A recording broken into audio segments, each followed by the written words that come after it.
નમસ્કાર મિત્રો, મારી પીઆર ગુજરાતી ચેનલમાં તમારું સ્વાગત છે। મિત્રો, ગુજરાતના સૌરાષ્ટ્ર અને દક્ષિણ ગુજરાત સહિતના જિલ્લાઓમાં શનિવારે ધોધમાર વરસાદ વરસ્યો છે।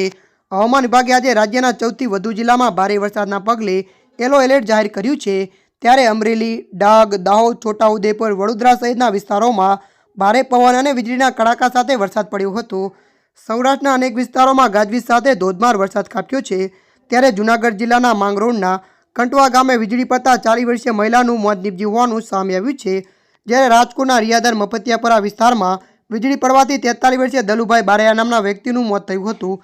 સાથે 14 જેટલા ઘેટા બકરાના પણ મોત નીપજ્યા છે।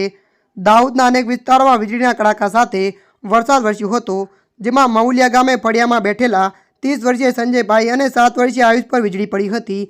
પિતા પુત્ર પર વીજળી પડતા આસપાસના લોકો દ્વારા તાત્કાલિક બંનેને દાહોદની સિવિલ હોસ્પિટલ ખાતે લાવવામાં આવ્યા હતા, જ્યાં ડોક્ટરોએ પિતા પુત્રોને મૃત જાહેર કર્યા હતા। સમગ્ર ઘટનાને લઈને પરિવારમાં શોક છવાઈ ગયો હતો।